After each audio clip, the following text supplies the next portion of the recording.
Good morning and welcome to this week's recruitment discussion with Jump.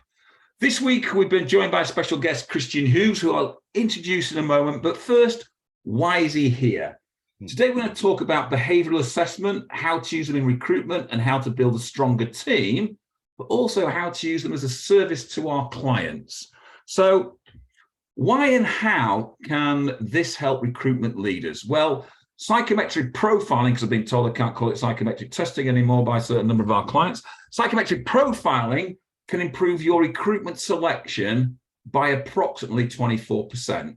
And did you know that in a study of the leadership IQ, it was found that 46% of new hires fail in the first 18 months? And we know that in recruitment, the 43% retention rate is really poor. So maybe if we can get an uplift by using psychometric profiling by 24%, what will that add to your bottom line? But psychometric profiling used during the recruitment process reduces staff turnover on average by 20%, therefore saving companies valuable time and money. 80% of the Fortune 500 companies now use psychometric profiling as part of their recruitment process. And that's to inject a much needed objectivity into their process. But we do know that they probably don't use that process correctly, and therefore are they getting the maximization out of profiling. But it does say we should be also using it if the major clients are using it as well. Psychometric profiling has been found to reduce the number of poor hiring decisions by 50%. So that's not only can it reduce the time to take to hire, but also it improves the time to hire by 30%. Psychometric profiling used by clients in the hiring process saw a 92%, and I'll get this right, a 92% retention rate for hiring staff and keeping them and retaining them for 2 years and more. So I'll just repeat that. A psychometric profiling used by one of our clients, they saw a 92% retention rate of staff hired and had a retention rate of 92% for over 2 years. 81% of companies using profiling their interview process said they expect to make more reliable hiring decisions, whereas only 67% said in the same profiling test that they make better decisions. So, Christian Hughes. Who is Christian Hughes? So Christian Hughes is the CEO of My People, formed in 2014 by a group of analysts, psychologists, and data scientists. Their processes enable companies to deliver their people efficiency and allow them to assess the team fit for new hires. So their processes basically address diverse workplace challenges, deliver critical insight needed for businesses to thrive, and highlight where teams can grow. Its processes have been the backbone of the D&i for teams like GB Cycling, Team Sky, GB Rowing, and several Premiership football teams. By using psychometric profiling, they've changed average and poor performing teams and helped to build long-term sustainability. That includes Olympic gold medals, championship winning teams, Tour de France winners. So I think we can say that what Christian has done with regards to building team profiles and winning teams, we can learn an awful lot. So Christian, thank you for joining Jump. I'm sure I'm looking forward to hearing your comments. I've grown behavioural testing businesses, and over the last few years, I've been training companies on behavioural testing. So I'm really interested to see what you've got to say about what we're doing. We're also joined by Paul Jacobs. Hello, He's back everybody. this week. I can't say why he was away last week. Got a bit upset last week when I told everybody that he was away, but he's back. Okay, so let's jump straight in. Okay, so Christian, we've also had a couple of discussions setting this talk up. Okay, I want you to talk about how aligning behavioural traits in teams creates a huge success, especially when you talk about British cycling. So can you give us an overview of how behavioural assessments helped increase results? Yeah, absolutely. Hello, everyone. Nice to be here. My background is in psychology and data. I've been working with Olympic teams for approximately 20 odd years. One of the starting points was in GB Cycling, and perhaps to answer your question there, I'll just answer with a bit of a story, which I think highlights why behavioural assessment became very important within GB Cycling.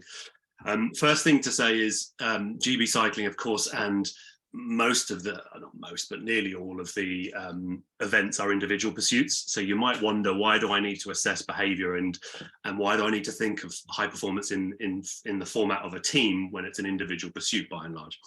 Well, the answer to that was, we used to assess everything in relation to the individual.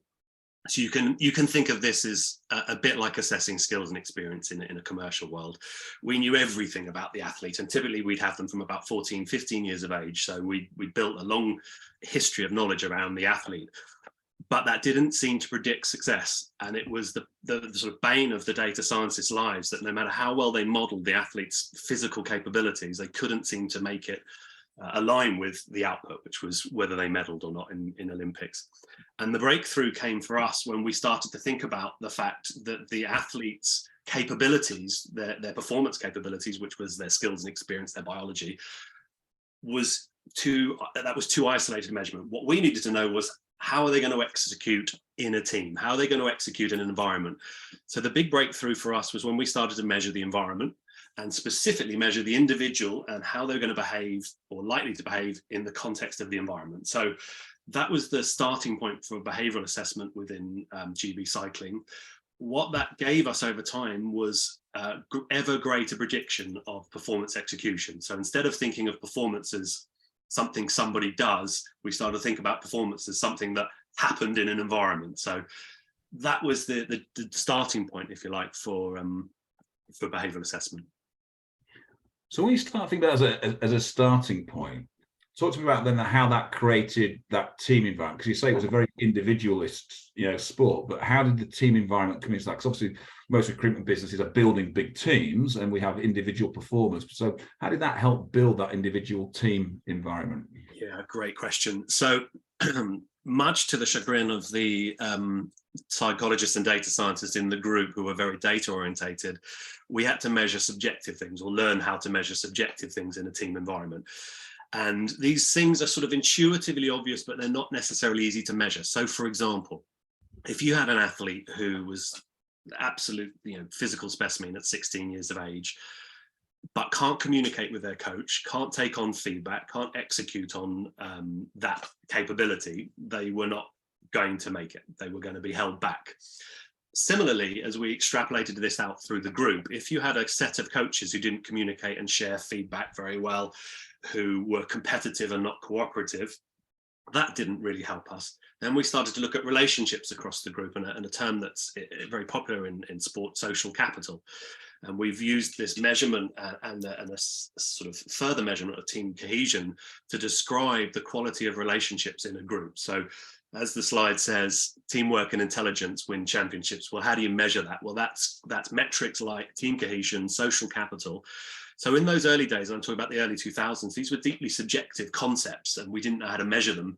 So we started to develop our own behavioural approaches with the likes of MIT in the States to look at whether someone was more biased as an individual to being cooperative, to being communicative, and how do we develop that in our group. And as we started to find metrics that we could, through sort of behavioural profiling effectively of a group and an individual, we started to get these sort of team cohesion, social capital metrics come through. And the most phenomenal thing started to occur: increased team cohesion scores, performance increases. And it was mind-blowing. It's interesting, Paul, when we look at our background, we look at how many times we've been talked about those recruiters that are maybe a little bit, as we've called them before, a bit terrorists in the business, even though they're recruiters, they're terrorizing the business. What you're saying there, Christian, you had the same people in the sporting environment that weren't cohesive within the business, weren't cooperative in the business, and you almost worked out that they would not be successful. Even though they might be individually successful, it won't drive a bigger performance or a better performance. Yeah, spot on. So the tendency, I think, for our sort of Western culture is to look at individual performance. And it's great having Michael Jordan on screen as an example of this. We tend to venerate individual performance. We tend to think of the top salesperson, the biggest biller, and we're very good at being competitive, or at least we gear ourselves to being competitive in an organization. The problem is we don't measure the suppression effect. So what is the effect of that those behaviors, those sort of the sales terrorists, as you were saying, on the rest of the group? And we don't typically have a way of understanding the trade-off. And I often talk about one of my favourite studies, a gentleman called Dr. William Muir and super chickens. And he did a study of 6 generations of chickens. They have a longer life than, shorter life than humans. So you can measure 6 generations. And he was interested in productivity. So how productive are chickens? And you've got a measurement in the sense of a chicken produces an egg. So you've got a productivity measure. So he took a group of chickens within the group, the high performing chickens, and put them as a separate group. And then the average performing chickens were left on their own. And he came and measured them over time to see what happens to these 2 groups. And it was astonishing. The average sort of egg production group of chickens gradually increased the egg production. And the high performing chickens pecked each other to death. So there was only one left and barely produced any eggs. And I won't bore you with the whole study, but the end output of this was when thinking about productivity and sales productivity and delivering numbers, we tend to only qualify the output, the number that the salesperson delivers. And we don't tend to qualify the effect of that individual on the rest of the team and that impression on the average team performance.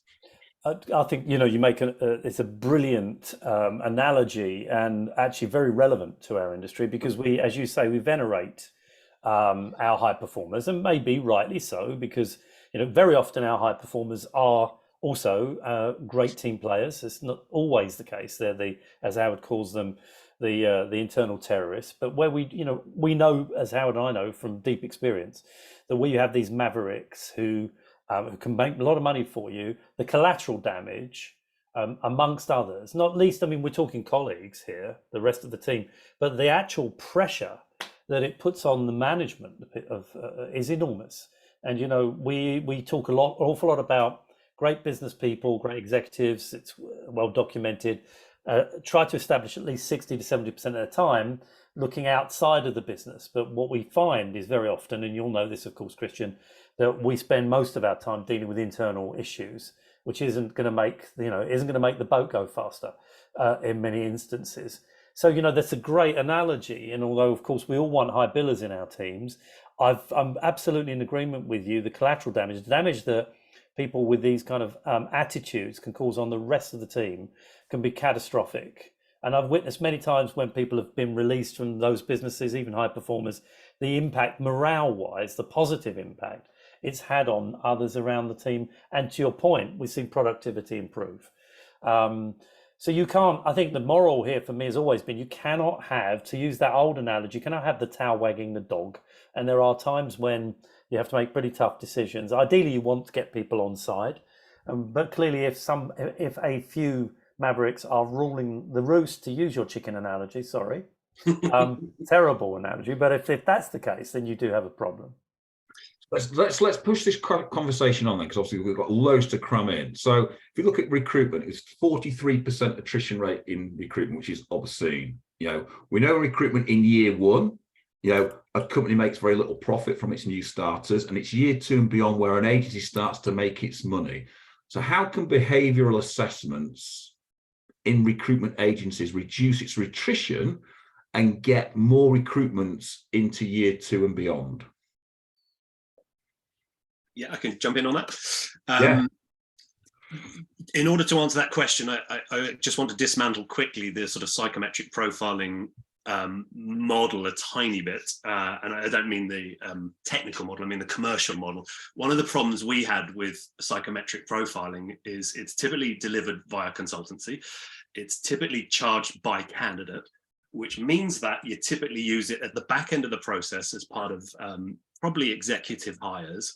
And it's retrofitting a view that's already been formed through interviews. It's almost supporting a hiring manager's viewpoint. And we came at it from a slightly different perspective, as we thought, well, when do we want this information? When is this insight actually valuable? And our viewpoint was the biggest bump in the road for recruiters in a hiring process is the hiring interview.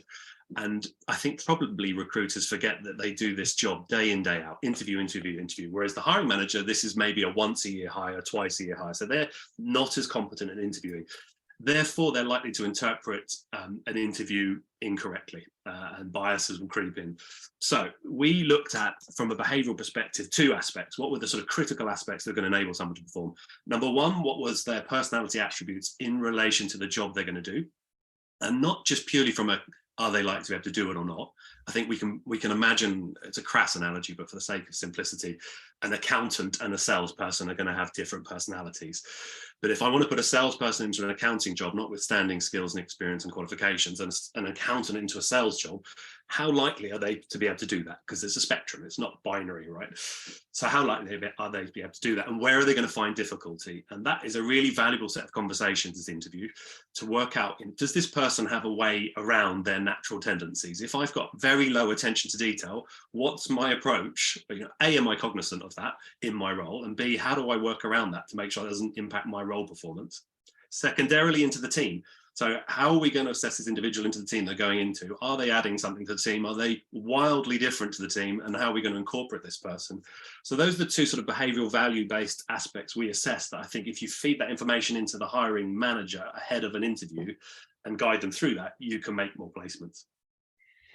So what we're saying is then, by aligning your new recruit in a better fashion into your team to create team harmony, you'll get more people through that first year into the second year and produce higher performing results and obviously bigger billings in the world of recruitment.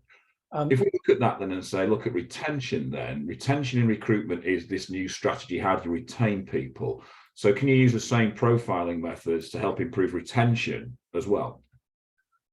Yeah, absolutely. I think the two coexist quite nicely together, in the sense that if I have an understanding of an individual in a role and an individual in a team, I can utilize that information in the interview, but I can also utilize that information as a development understanding for once that person is in the business. So I think it contributes really, really well to retention. I mean, what we're trying to do as well, I'm assuming, Christian, is not, excuse me, necessarily taking on people that are identical to each other. You're trying to get a cohesive team together, so that, I guess, is also about looking at complementary skill sets and personality traits, so that you're strengthening the team as you go forward. So I guess part of this is also looking at your team and wondering and asking the question, where can we improve? And in recruitment sense, for example, it might be that we've got some people that are outstanding when it comes to developing candidate relationships, as an example, but they're not very good at business development. So perhaps then from the next recruit needs to be somebody that has the ability to close, for example, and build client relationships. So I guess, isn't that part of the entire sort of holistic profile of looking at a business and saying, here's where we have strengths, here's where we have weaknesses, how do we start to recruit people that are going to complement each other, and so we end up with a much stronger organization? Yeah, I agree entirely, and I think there's a couple of bits that I'd like to jump in on there.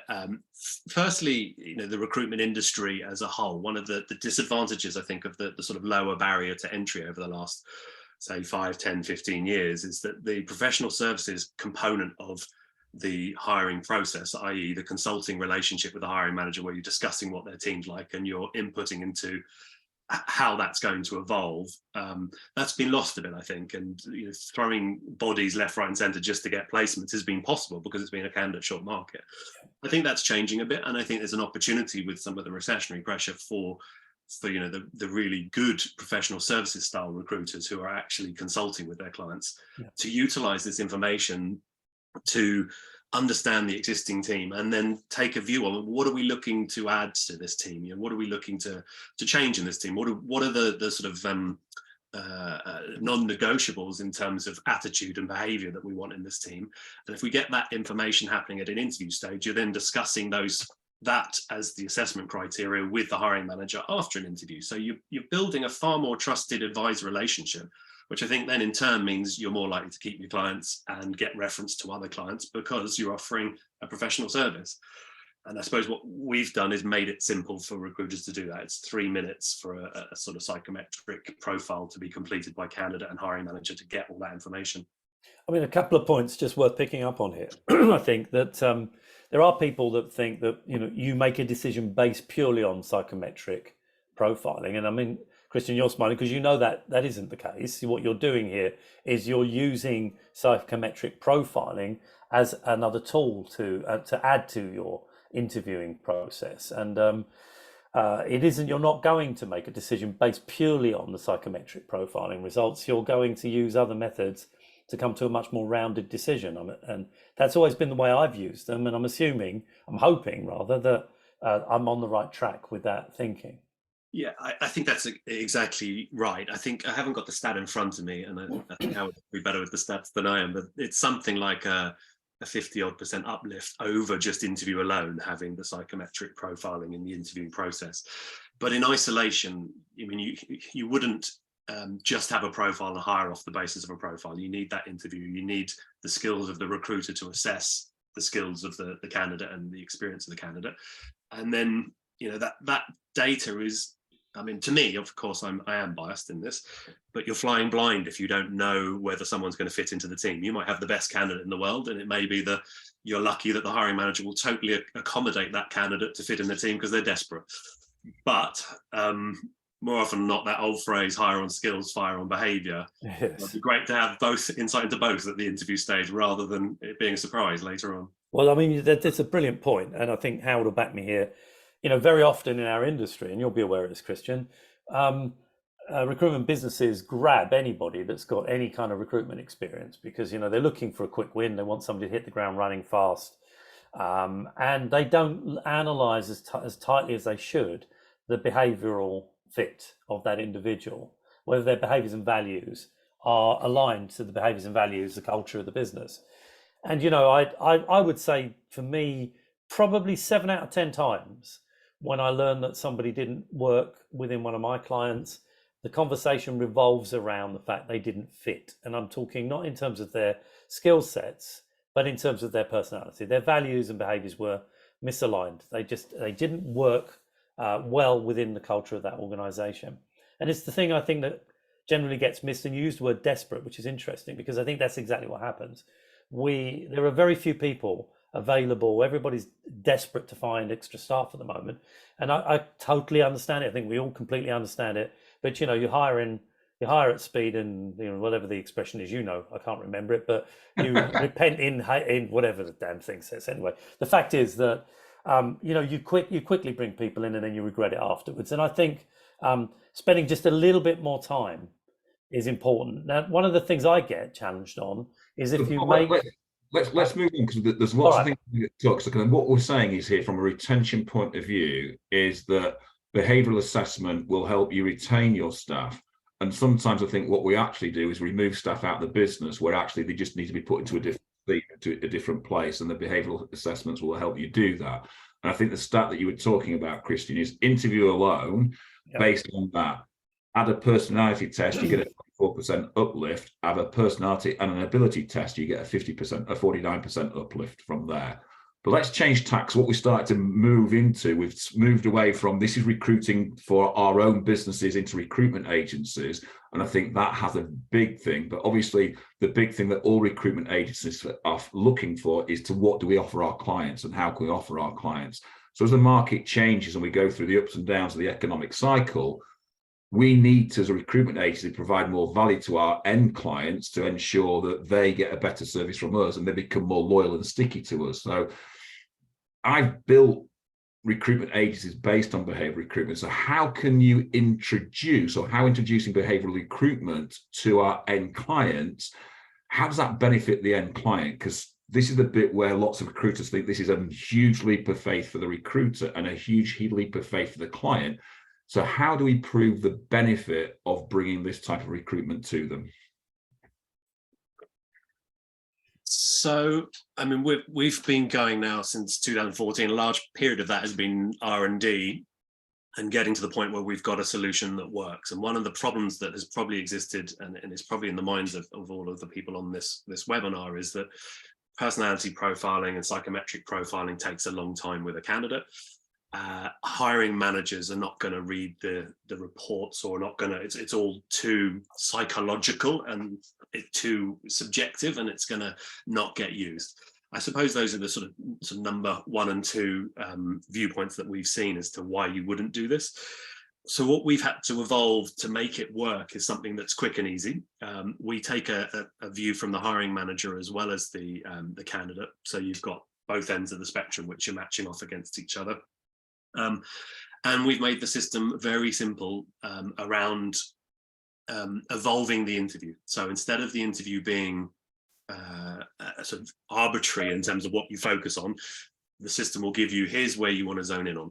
What's the benefit to that to a client? Well, for a client, they can get far more information in a simple format that they can utilize at interview to make a better interview, better candidate experience, and a more likelihood of finding the right person who's going to be retained in the business. For the recruiter, the big upside here is it's a productization of the service. It allows you to charge more. It allows you to differentiate between a contingent and an exclusive or retained offering. And perhaps most importantly, it elevates your relationship with the client and the hiring manager to a more consultative, trusted advisor status, rather than that transactional sort of role that probably a vast amount of recruiters play. And they're the first to go in any sort of recessionary pressure. When there is a dearth of jobs as opposed to a dearth of candidates, you suddenly got a choice for the hiring manager to make between, well, which recruiter am I going to work with? But it's far more likely to be the trusted advisor consultant who understands me and they use tools to help me versus the guy who flicks over a CV every now and again. Christian, just to pick up on that point, and just what I was about to ask or state a moment ago was that one of the challenges that we are often given is that, we have to make hires quickly, both inside our own industry and externally when we work directly with our clients. And psychometric testing just adds to the length of the interview process. We may lose good people. And that, I was about to say that I think that's kind of a short-sighted way of viewing it, in my opinion, because taking just a little while longer, and you'll tell me, I'm sure, that psychometric testing doesn't take very long whatsoever. So it's not an obstacle, as you've just added, and very well, it provides an advantage. And just to pick up on your point about the fee, we always advocate to our clients that when you use psychometric testing with your clients, you load it into your percentage. So, whatever percentage you've agreed, and certainly if you're working at that exclusive retained end of the market, you propose a fee that includes the cost of the psychometric testing. Obviously, you always get pushback. And it's at that point that you then say, so we recommend you use psychometric testing. Here, as you rightly say, here are the advantages and the benefits of doing so. If we have to reduce the fee, we can't provide that, but we don't think that it's advisable to remove psychometric testing, and you give, as I say, the features and the benefits to the client as to why it's very helpful to have it in there and so forth. So whenever I've used it and pitched it to clients, once I've explained why it's there and the additional cost involved, I've not had any pushback. People have accepted it, and when they've used it and seen the improvement in the hiring process, we've never had that obstacle going forward again. So just to reinforce your point. And I slightly disagree on that, Paul. Of course you do. Of course I do. Okay.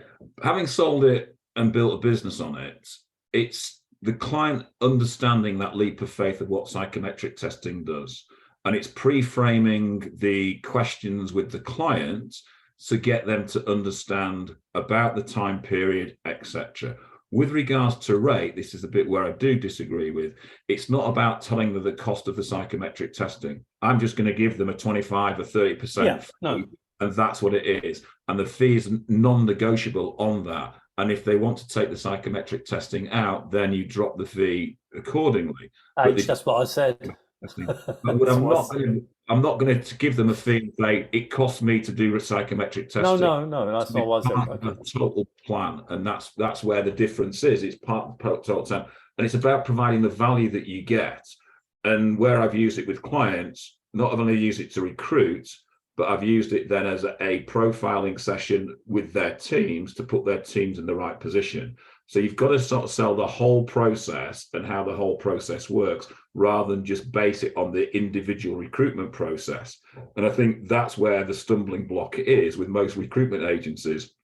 They don't understand how to actually sell it to a client. Yeah. And so I'm going to look at from your side, Chris, because you're now working with quite a lot of recruitment agencies with this product.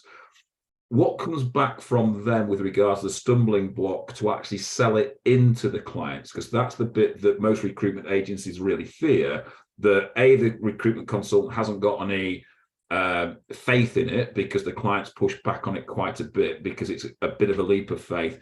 As we know, 80% of Fortune 500 are using it, but I think they use it at the wrong end, as you're talking about. They use it in the wrong place, and therefore they don't see the actual value in it. So what is the stumbling block for clients when they see a recruitment agency talking about behavioural assessment, etc.?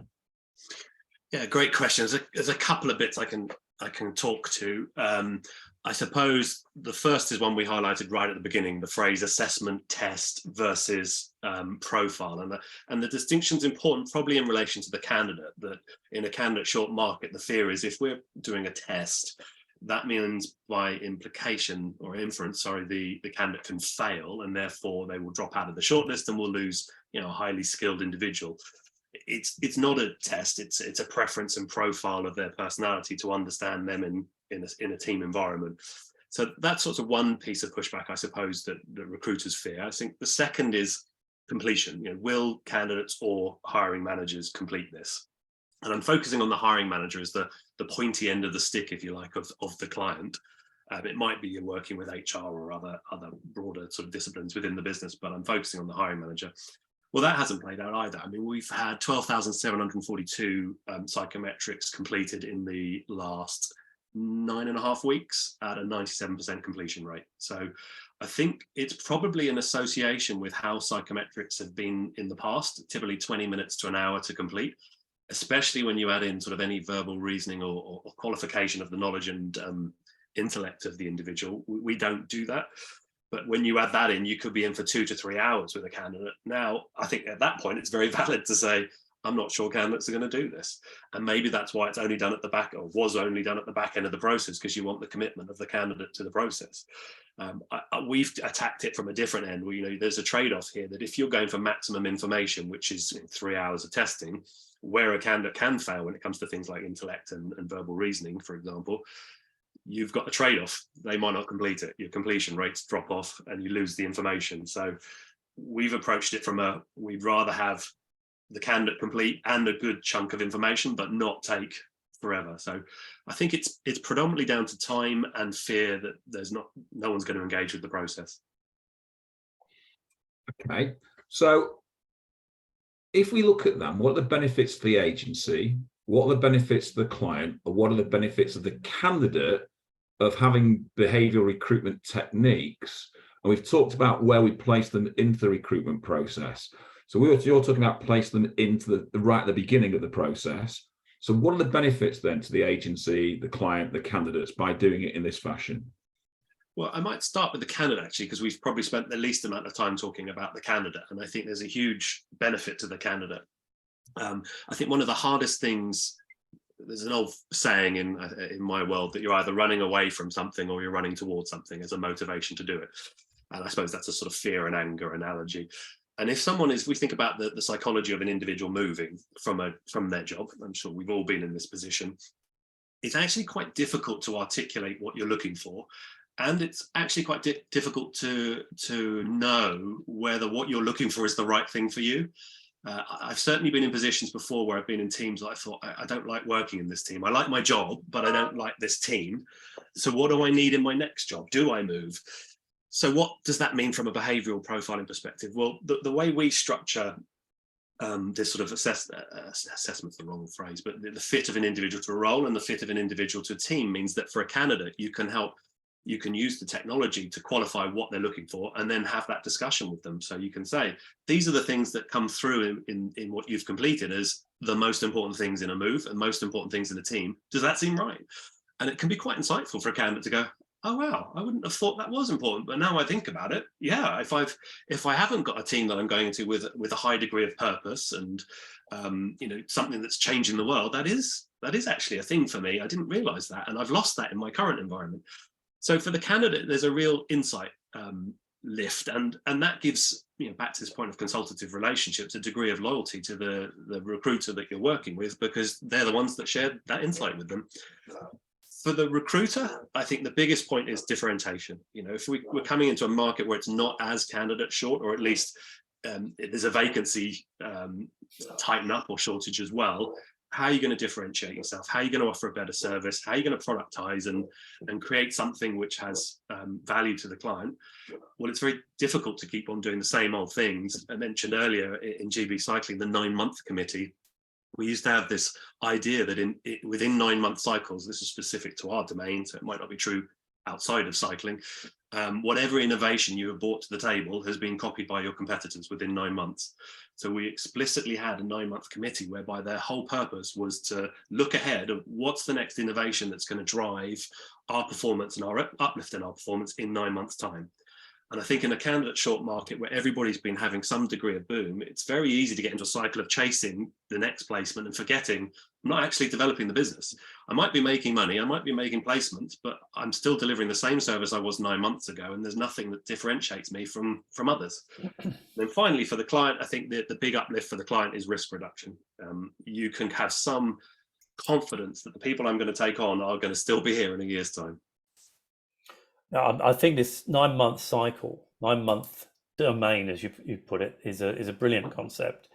We often talk to clients about 3-month sprints and being aware of what needs to be achieved over the next 13 weeks. But I think this idea of 9 months is very, very interesting, and looking ahead and trying to figure out what are we going to do that's different. And I think it is that whole notion of continuing to do what you've always done, expecting the same or similar results. It's just antiquated. You do have to consistently change, and it comes back to having the time as leaders to be able to look outside of the business and be strategic about where the business is going, instead of, and we come back to the early part of this conversation, having most of your time chewed up on dealing with what is internal politics on minutiae. And I think it's a difficult journey, but it's absolutely critical to be consistently thinking, how do we improve, how do we change?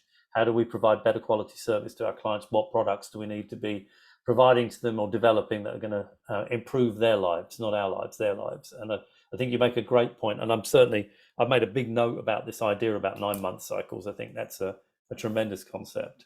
I think the reason we chose 9 months partly was because of that was the cycle within which we felt we put alcohol gel on the tires to warm up the tires before a race. That was copied within 9 months. We had aerodynamic changes to the bike that were copied. We had aerodynamic bodysuits for the athletes that were copied within 9 months. So we started to get into this mentality of, blimey, whatever we do from an innovation perspective, someone else copies within 9 months.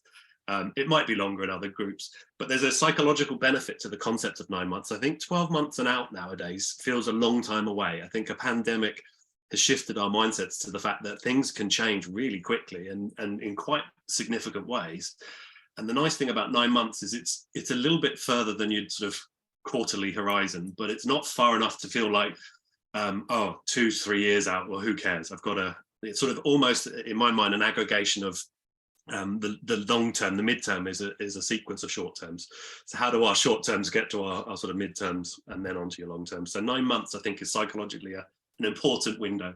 I think it's an interesting concept when you look about recruitment, and recruitment has been, what's changed in recruitment in the last 20 years. The technology that's come into recruitment is really what's changed, but how we deliver it to the client has been very similar. And I think that's what the clients see, and that's where they don't see the value in what we actually do. And I think that 9 months view of what can you keep giving to a client every 9 months that's new, innovative, and helps them, do their job better is a really good move in a recruitment mindset. And what we start to think about is, if we're looking at what we've talked about all the way through from a client's point of view and a candidate's point of view about aligning teams so they perform better and you can become more productive quicker, then bringing things in every 9 months will keep you as a recruitment agency right at the forefront of that client's mindset. And we talk constantly, Paul, don't we, to clients about, do you know how much your client spends on recruitment? And most recruitment agencies haven't got a clue, because they've got this prospect to suspect relationship where we see the client as a prospect, they see us as a suspect, and therefore they never tell us about what recruitment's coming up until right at the last minute. In 3 weeks, I need this type of person, but they planned that probably 12 months ago. So your 9 month concept is quite an interesting one, that you could go back and say, right, what's your plans for the next 9 months? How can we innovate within that plan to ensure you get a better, cohesive, more productive team that drives their productivity forward? especially as we're going into the market that we're going into now, where it's going to be everyone keeps talking about a recession and a downturn. Now, whether that happens in recruitment because the amount of vacancies that are still out there, that's unsure as yet. But certainly clients are going to look for the bigger benefit out of candidates, because what lots of clients have done just recently is paid over the offer candidates because they've had to inflated salaries because there aren't any candidates. And so they'll be removing some candidates from their current employment list because they're not good enough. So therefore replacing them with better candidates that match their team will be a real uplift to the client. So if we look at this as the last question, recruitment is obviously an avenue that we can sell this to a client and recruit people in. When I was selling this, I was also selling it as talent advisory, where I had clients saying, I'm looking at 5, 10, 15, 20 positions through the year, so we could build a better productive team.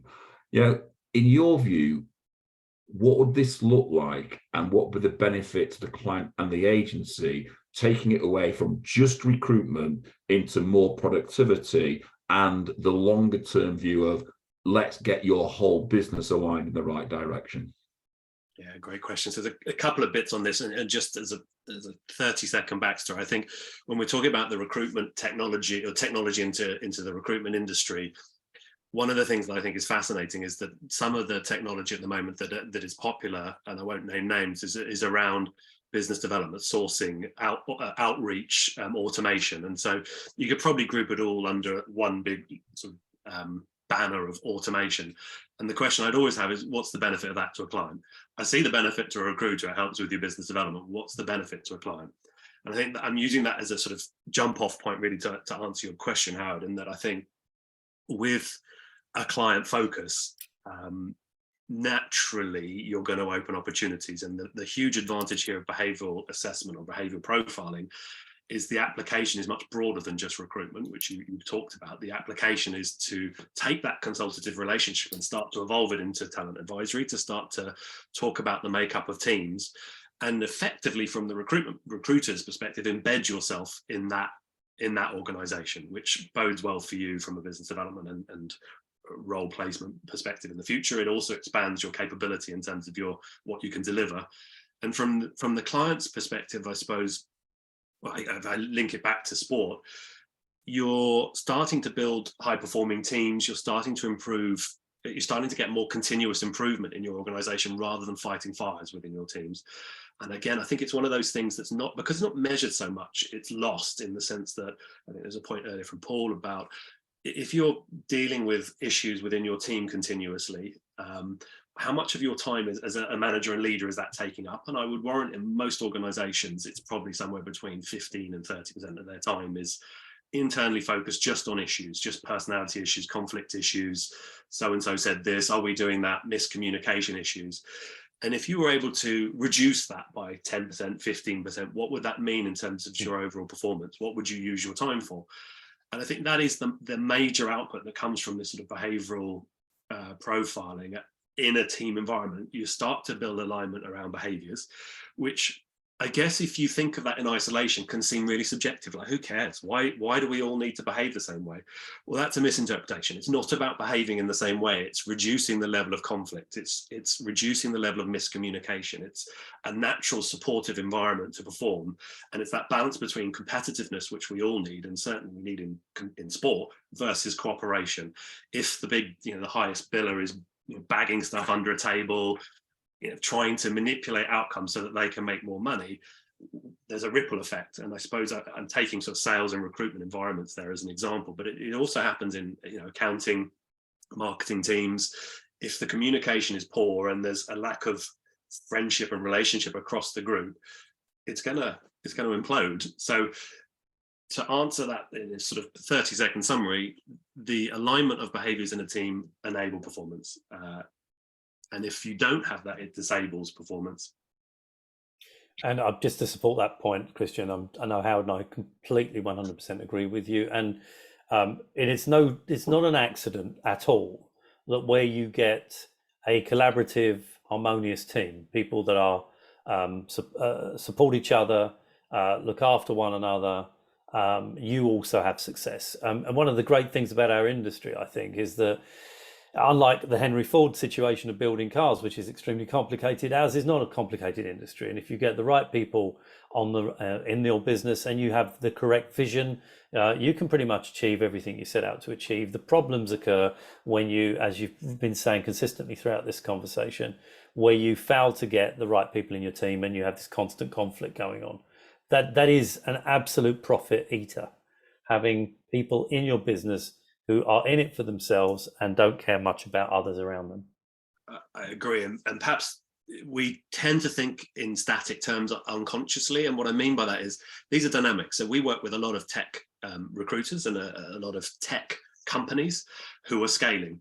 And you may have a team that you'd consider high performing and it's going well. And then you add in 3 people with a totally different sort of outlook, and that changes the dynamic of the team again. And that sort of external event that changes the internal makeup is the norm, but we don't seem to measure or allow for that. And that's what the behavioural sort of approach gives you or adds to your thinking as a hiring manager and as a team manager and as a recruiter here. You're starting to see the dynamic of a team over time. And if you're measuring that, you can scale and keep what is good within a team whilst adding to it. It's entirely possible to build huge mega organizations that have unified purpose. It's not impossible, but it does take a lot of strong communication, a lot of focus on what we're trying to achieve and reiterating over and over again. And that sort of comes out then in behaviours. So the overlying point as we sort of close the day off then, from a recruitment point of view, is what you're saying is then how you've built teams in the past for British Cycling, etc., has all been about alignment of the people within the team to create a better result. It's not about panding around a superstar that may prevent results because there's no cohesion within that and there's no development moving forward. From a client point of view, what we're talking about is being able to offer a client a more productive recruitment process that doesn't just get a person that will be right for the team, but reduces management time on conflict that will then produce more productivity from the other end. Yeah, spot on. A great example, perhaps just to close off from my side, is the British and Irish Lions. And I appreciate not everyone on the call will be interested in rugby, but what you have as a dynamic is 3 nations coming together, or people from 3 nations coming together to represent Britain against typically the world champions in rugby, whoever that may be at that time. And it might seem from the outside that you think, well, let's pick the 15 or 30 or whatever the size of the squad is, players in their individual groups, but actually far more weight in the discussion with the selectors is given to how are they going to fit, who are the core pairings. And when they get the group together and they select the group, the next chunk of focus is how do we build cohesion amongst this group who've never played together. And it's not just the playing, it's the communication on field, it's the relationships, it's the supportiveness of, that didn't work, why, let's try this. Those are very fine margins whereby if something doesn't work and someone says, that was rubbish, can't believe you did that, versus, that didn't work, let's look at how we can make that different or better. They're very fine margins, and we can all be that person depending on the moment. But if you have a proclivity towards one or over other, it's quite important to know that. So within that context, I think that is very relevant to clients and very relevant to recruiters, that you can build more cohesive teams. It's better for everybody. So really fascinating, Christian, and I've got a very vested interest in it from previous background and obviously what we're doing at the moment. So thanks for your time. It's been really, really much appreciated. I'm hoping. Thank you, Christian. It's been brilliant. I've already had a lot of people drop me emails already saying, can I get the recording of this? So it's obviously hit notes with quite lots of people, so it'd be interesting to see. So thanks very much for your time. If people want to get in touch with Christian, find him on LinkedIn. He's under Christian Hughes. Find my people on LinkedIn and see what they're doing. It'd be a really good product from a recruitment point of view to invest in and look at how you can invest in your own business first, but also then look at it from a productivity point of view as well. Christian, thanks very much. Paul, as always, Christian. We look seeing you all next week. Next week we are hoping to get on an accountant and a legal professional, because obviously Friday is the autumn statement, and what will that change to the marketplace from a finance and legal point of view, because we're all hoping that IR35 disappears. will, but we can only hope. Ladies and Enjoy. gentlemen, thank you for your time. See you all next week. Thanks, everybody. Take good care. Take care. Bye.